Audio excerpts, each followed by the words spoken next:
Hello दोस्तों, नमस्कार। आप सभी कैसे हैं? कोशिश करने वालों की कभी हार नहीं होती, लहरों से डरकर कभी नौका पार नहीं होती। दोस्तों, लोग कहते हैं कि अगर आप कोशिश ही ना करें तो आप सफल कहाँ होंगे।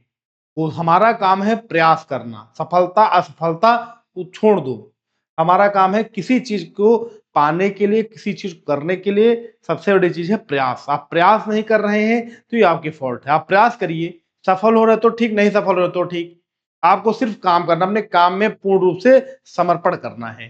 ठीक, तो इसलिए अगर आप पढ़ाई कर रहे हैं, तैयारी कर रहे हैं तो पूर्ण रूप से उसी पे समर्पण हो जाओ, तब रिजल्ट आपको मिलेगा। ऐसे रिजल्ट नहीं मिलेगा बस फॉर्मेलिटी फर्ज अदायगी, तो इस तरह नहीं। तो दोस्तों, इन सब चीजों को देखते हुए हम करंट अफेयर की वीडियो ला रहे हैं। करंट अफेयर की वीडियो आ रही है आपको सामने, जबरदस्त है। और इस बार पिक्चर्स भी मैंने ऐड की हैं हर एक कंटेंट के साथ, जो चीजें पढ़ाएंगे। ठीक, तो शुरू करते हैं। देखिए, current affair, daily current affair जो पर डे में प्रोवाइड कराता हूं, उसी पे आते हैं। गृह मंत्रालय ने वर्ष 2026 के लिए कुल 131 पद्म पुरस्कारों की घोषणा की। The ministry of home affairs has announced to total 131 Padma award for the year. देखिए, ये देखिए पिक्चर, पद्म अवार्ड है, पद्म विभूषण, जो ये तीनों कुल 131 दिए गए हैं। 5 दिए गए हैं पद्म विभूषण, देखो मैं लिख दे रहा हूं, 13 दिए गए हैं आपके पद्म भूषण और 113 दिए गए हैं पद्मश्री।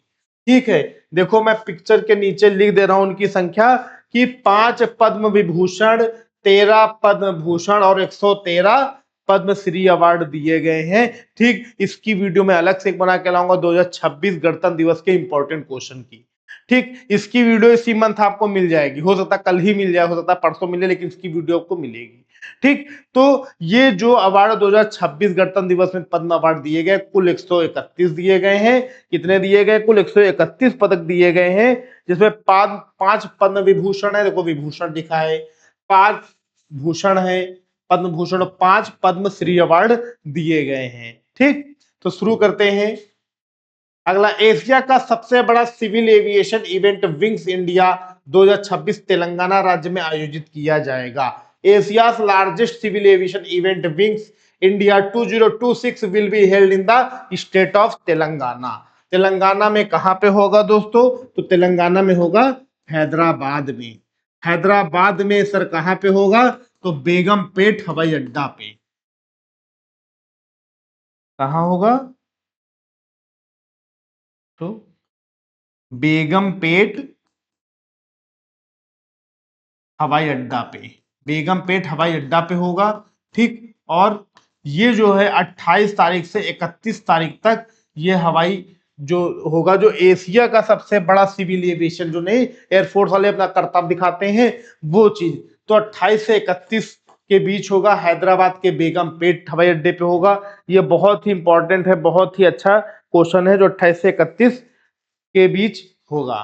ठीक, मतलब 28 से 31 जनवरी भैया, मतलब कि 28 से 31 जनवरी के बीच। ठीक, तो एशिया का सबसे बड़ा सिविल एविएशन इवेंट जो होगा वो कहां पे होता है? तेलंगाना राज्य में होगा। क्वेश्चन आ जाए कि ये जो शो होगा वो कहां पे हो, किस हवाई अड्डे पे होगा? तो बेगमपेट हवाई अड्डे पे होगा। और अगर क्वेश्चन आ जाए कि ये सिविल एविएशन कब से कब तक होगा, तो 28 से 31 जनवरी तक होगा। ठीक, ये चीज। आगे चलते हैं, देखिए इसकी पिक्चर्स आपको मिलेगी आगे।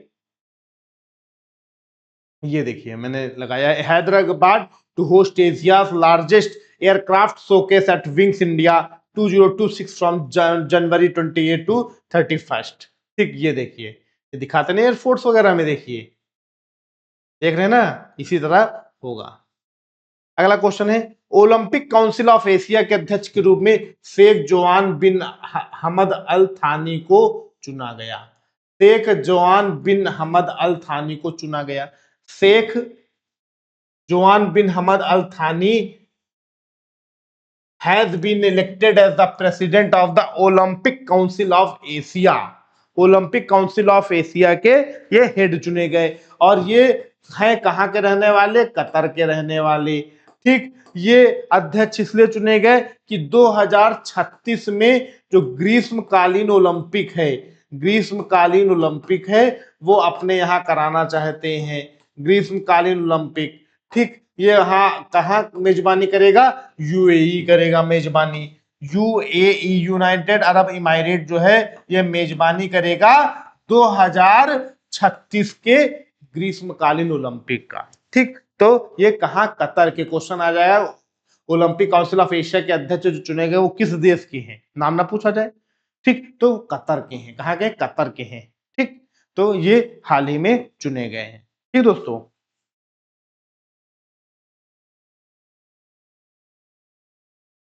नेक्स्ट क्वेश्चन पे आते हैं। ये देखिए, ओलंपिक काउंसिल 46 ओलंपिक काउंसिल जो थी, इसके जनरल असेंबली ताशकंद 2026 ताशकंद में इन्हें चुना गया है ओलंपिक काउंसिल ऑफ एशिया का अध्यक्ष। ठीक, अगला क्वेश्चन,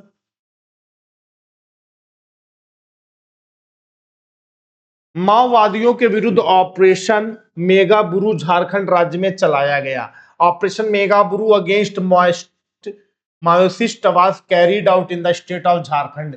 झारखंड में एक ऑपरेशन चला है पैरामिलिट्री फोर्सेस का, और ये माओवादी जो है मेगाबुरु, ऑपरेशन मेगाबुरु किस राज्य में चला गया, ऑप्शन पूछा जाएगा तो झारखंड में चला गया। ठीक, क्वेश्चन आएगा मेगाबुरु, ऑपरेशन मेगाबुरु में कितने लोग मारे गए, तो 17 माओवादी मारे गए, 17 माओवादी मारे गए। ठीक, जिनमें से 8 महिलाएं थी, 8 महिलाएं थी और 9 पुरुष थे। ठीक, इनमें कुछ पे ऐसा था कि कुछ ऐसे माओवादी थे जिनपे 4.49 करोड़ का इनाम भी था, इनाम भी था। लगभग 4.5 करोड़ रुपया इनाम था इन माओवादियों पे, जिसमें से 7-8-10 माओवादी जो थे जिनपे इनाम था गवर्नमेंट की तरफ से कि इनको जो पकड़ाएगा या करेगा तो उनको इनाम मिलेगा 4.49 करोड़ का, ये इनाम राशि भी इन पे घोषित थी।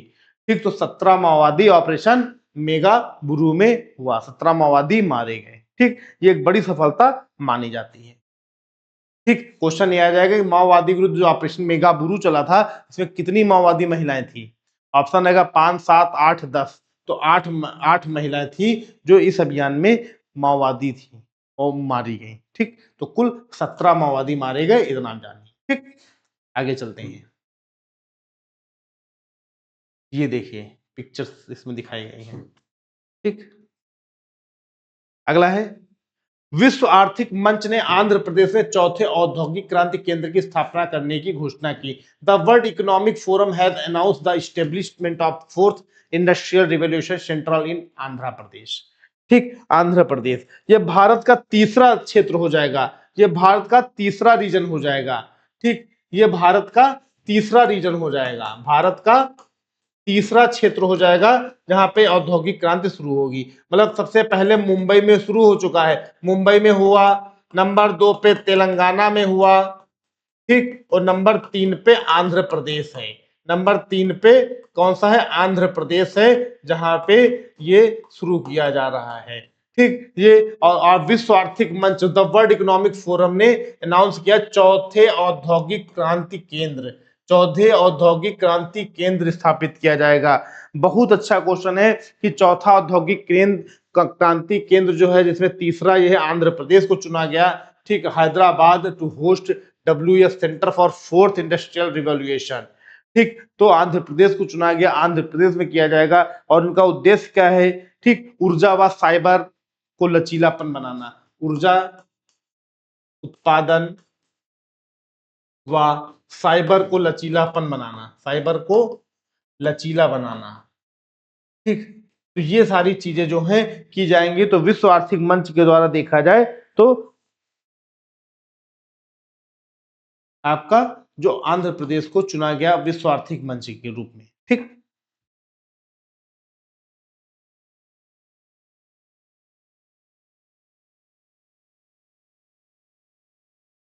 आगे चलते हैं। वर्ल्ड इकोनॉमिक फोरम, आईसीसी ने बांग्लादेश के स्थान पर और स्कॉटलैंड को T20 विश्व कप 2026 में शामिल किया। एक्चुअल में बांग्लादेश थोड़ा विरोध भी कर रहा था कि भारत में हम नहीं आएंगे, ये है वो है, क्योंकि आईपीएल में भारत एक बांग्लादेशी खिलाड़ी को शाहरुख खान की टीम केकेआर ने लेना मना कर दिया, मैंने रखूंगा कि तुम बांग्लादेशी हो और तुम्हारे समय बहुत उपद्रव हो रहा और भारतीय हिंदुओं को वहां पे मारा गया, जलाया गया इसके वजह से। तो जिसके जैसे बांग्लादेश ने बाइकट कर दिया था आईसीसी से कि मैं नहीं खेलने आऊंगा, सोचो मनाए। तो कहा ठीक है कोई बात नहीं। तो स्कॉटलैंड है, स्कॉटलैंड जो ने अभी आईसीसी रैंकिंग में लंबी छलांग लगाई, वो 14वें स्थान पे है। तो 14वें स्थान पे, इसलिए इस बार बांग्लादेश जो है, बांग्लादेश को कहा ठीक है बेटा तुमको मैं आउट कर रहा हूं, जाओ हम स्कॉटलैंड को रख लेंगे। तो स्कॉटलैंड इस बार शामिल हो गया, जो ग्रुप सी में रहेगा। T20 विश्व कप जो होगा ग्रुप सी में रहेगा, जो 2026 में T20 विश्व कप होगा फरवरी में। ठीक, फरवरी में होगा, ग्रुप सी में इसको रखा गया है। ठीक, तो दोस्तों अगर मैं कहूं कि ग्रुप सी में कौन कौन सी टीमें आएंगी, तो ग्रुप सी में आपकी जो आएंगी, इंग्लैंड, देखो सब नई टीमें रहेंगी, England, Italy, Nepal, West Indies और आपका स्कॉटलैंड।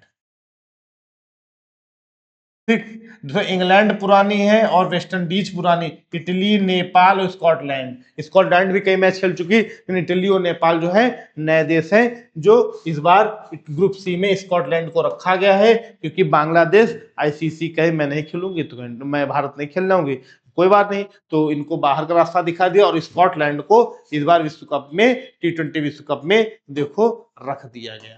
ठीक, T20 विश्व कप में इस बार स्कॉटलैंड को जगह मिली। आगे चलते हैं, ये देखिए हर, सॉरी, एक ये क्वेश्चन है, 49th अंतरराष्ट्रीय कोलकाता पुस्तक मेले में अर्जेंटीना को फोकस देश के रूप में चुना गया। Argentina has been selected as the focus country at the 49th international Kolkata book fair. Kolkata book fair जो है काफी पुराना बुक फेयर है, तो वो भी इंटरनेशनल कोलकाता बुक फेयर जो है ये काफी 49वां है, मतलब कि कब बहुत पहले से लग रहा है 49वां। और इस बार अर्जेंटीना को फोकस किया गया, अर्जेंटीना के कल्चर को, अर्जेंटीना के यहाँ के साहित्य को, अर्जेंटीना के जो काव्य गद्य है या वहाँ के जो राइटर्स उनकी पुस्तकें, उनके आधार पे इस बार इसको फोकस किया गया। तो अर्जेंटीना के जो राजदूत थे, मतलब भारत में जो अर्जेंटीना के राजदूत थे, मिस्टर कोसिनो, कोशिना, एक मिनट, कोशिनो, ठीक, अर्जेंटीना के जो राजदूत थे कोसिनो ने बहुत ही कहा ये हमारे जीवन का बड़ा ऐतिहासिक, इन्होंने कहा कि हमारे लाइफ में अर्जेंटीना के लिए ये एक ऐतिहासिक उपलब्धि है। क्या है? ऐतिहासिक उपलब्धि है, उपलब्धि है। अब इससे आपको ये पता हो गया होगा कि अर्जेंटीना के जो राजदूत भारत में वो कौन है? कौसिनो, कौसिनो राजदूत हैं और उन्होंने बताया कि हमारे जीवन की ऐतिहासिक उपलब्धि है कि भारत जैसा देश जो है वो अर्जेंटीना को अपने यहाँ 49th इंटरनेशनल बुक फेयर में फोकस्ड किया है और टारगेट किया है कि नहीं अर्जेंटीना एक लिटरेचर और आपका स्टोरी बेसिस पे, नॉवेल बेसिस पे काम अच्छा किया, इसलिए अर्जेंटीना को फोकस किया गया, तो इससे बड़े प्रभावित हुए। ठीक, तो बच्चा ये जो बुक फेयर लगता है, इंटरनेशनल कोलकाता बुक फेयर लगता है, तो अगर हम इसकी बात करें तो इसकी स्थापना 1976 में हुई थी। ठीक, ये जो बुक फेयर है इसकी स्थापना 1976 में इसका इस्टेब्लिशमेंट हुआ था, इस्टेब्लिश्ड हुई थी। ठीक, स्थापना हुई थी, इस बुक फेयर की स्थापना 1976 में हुई थी, 49th अंतरराष्ट्रीय कोलकाता पुस्तक मेले की। ठीक, देखिए इसकी पिक्चर देखो, नेक्स्ट स्लाइड में आपको मैं दिखाता हूँ, ये देखिए ममता बनर्जी जी हैं, लोग कर रहे हैं। ठीक है, कलकत्ता में हुई थी। अगला है, हर जिले के देसी पकवानों को लोकप्रिय बनाने के लिए उत्तर प्रदेश सरकार ने एक जिला एक व्यंजन योजना शुरू की। एक जिला एक व्यंजन योजना शुरू की। The Uttar Pradesh government has launch the one district one dish scheme to promote traditional local cuisines of each district. हर जिले का हर व्यंजन, मतलब इसका मतलब है एक जिला एक व्यंजन। अभी तक जैसे क्या चल रहा था, ये स्कीम लॉन्च की, पहले चल रहा था एक जिला एक उत्पाद, एक जिला एक उत्पाद, ये चल रहा था, उत्तर प्रदेश सरकार चला रही थी स्कीम। अब एक जिला एक व्यंजन शुरू की है कि जैसे मथुरा के पेड़े हैं, ठीक, लखनऊ का मक्खन मलाई है। ठीक, तो इस तरह के हर एक, कानपुर के समोसे हैं, तो कानपुर के समोसे प्रसिद्ध हैं।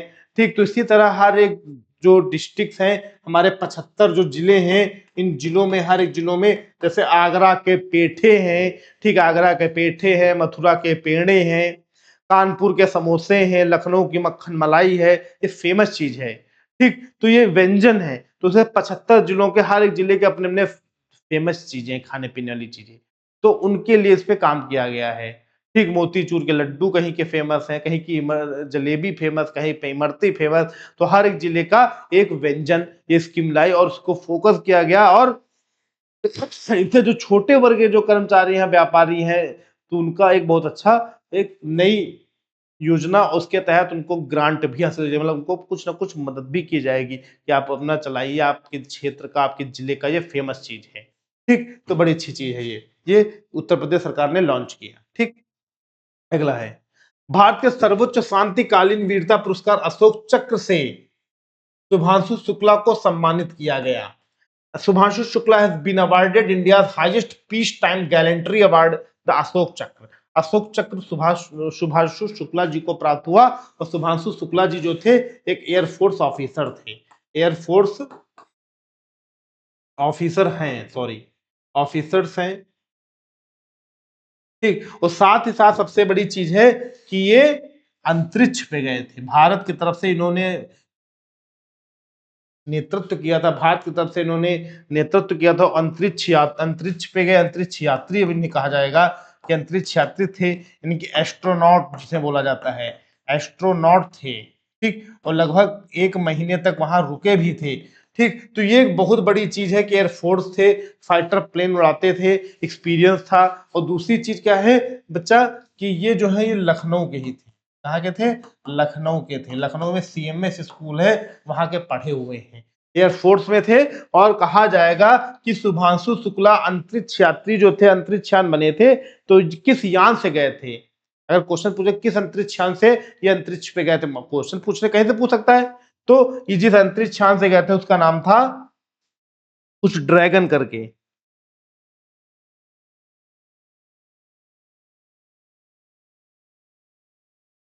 हाँ, इन जिस अंतरिक्ष यान से गए थे, मान लो पूछ लिया जाए अंतरिक्ष यान से, तो उसका नाम था ड्रैगन। ठीक, इसका नाम क्या था? ड्रैगन था।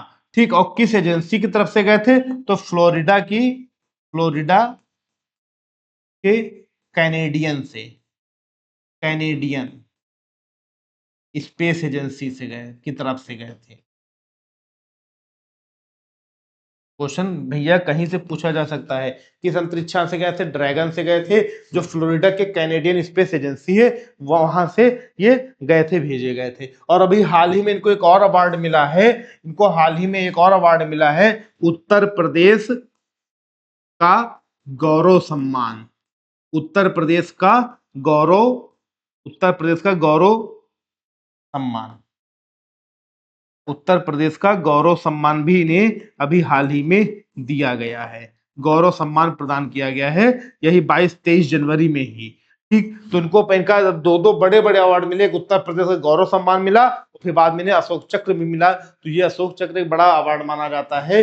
ठीक, तो भारत का सर्वोच्च शांतिकालीन वीरता पुरस्कार तो शुभांशु शुक्ला जी को मिला। ठीक, ये एक एयरफोर्स ऑफिसर भी थे, साथ ही साथ एक ये अंतरिक्ष यात्री भी थे, जो ड्रैगन अंतरिक्ष, ड्रैगन जो वायु वो था, अंतरिक्ष यान था, उसका नाम ड्रैगन था, उससे ये गए थे, जो फ्लोरिडा की कैनेडियन स्पेस एजेंसी के द्वारा भेजा गया था, और उसी से ये गए थे। इनकी टीम भी थी, 2-3-4 लोग भी थे, अन्य देशों के भी थे। ठीक, तो भारत तरफ से नेतृत्व शुभांशु शुक्ला ने किया था, जो सफलतापूर्वक संपन्न हुआ और वापस आए, लगभग 1 महीने तक वहां रुके भी अंतरिक्ष पे, तो एक बहुत बड़ी उपलब्धि है।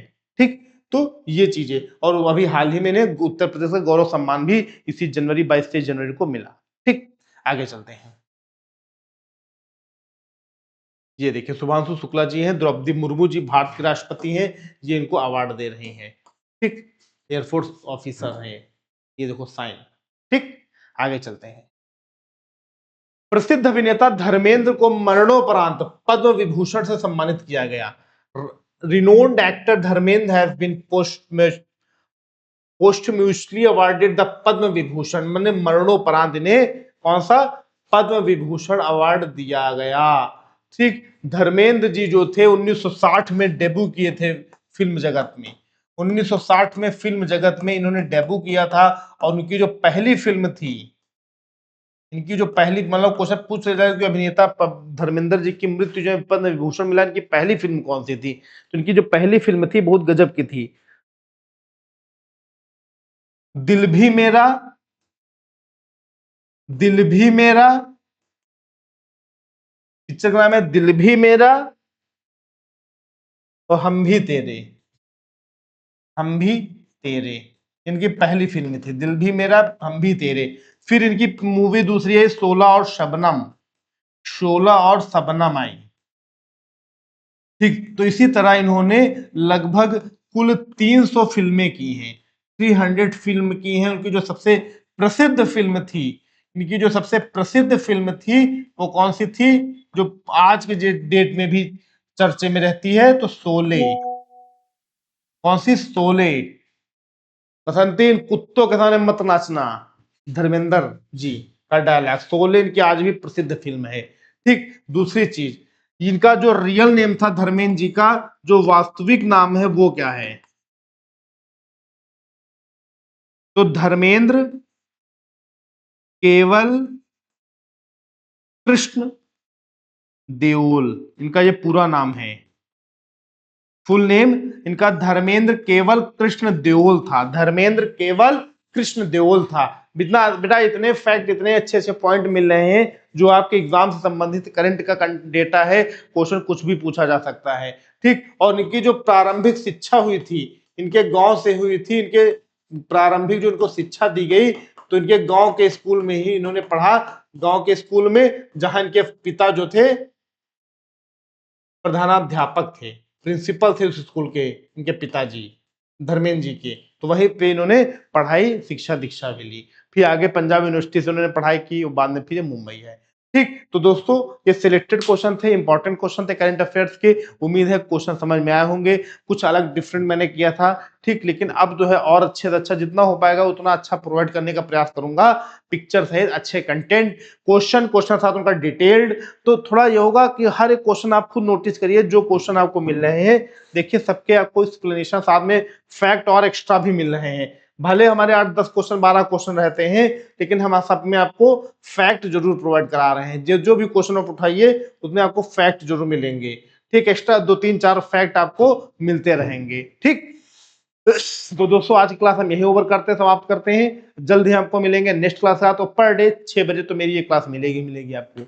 ठीक, उसकी चिंता ना करिए, पर डे 6 बजे आपको इसकी क्लास मिलनी है। हाँ, कभी कभी कुछ टेक्निकल इशू हो जाता है तो 6 से 6:30 भी हो जाएगा, 7 भी हो जाता है, लेकिन 99% है कि 6 बजे आपको क्लास की मिलेगी। ओके, तो आज हम यही विदा लेते हैं, नेक्स्ट क्लास में जल्द मिलते हैं। ओके दोस्तों, लगे रहो, मेहनत करते रहो, जोश जुनून अपने अंदर पैदा करो। ओके, थैंक यू, धन्यवाद, नमस्कार, जय हिंद, जय भारत।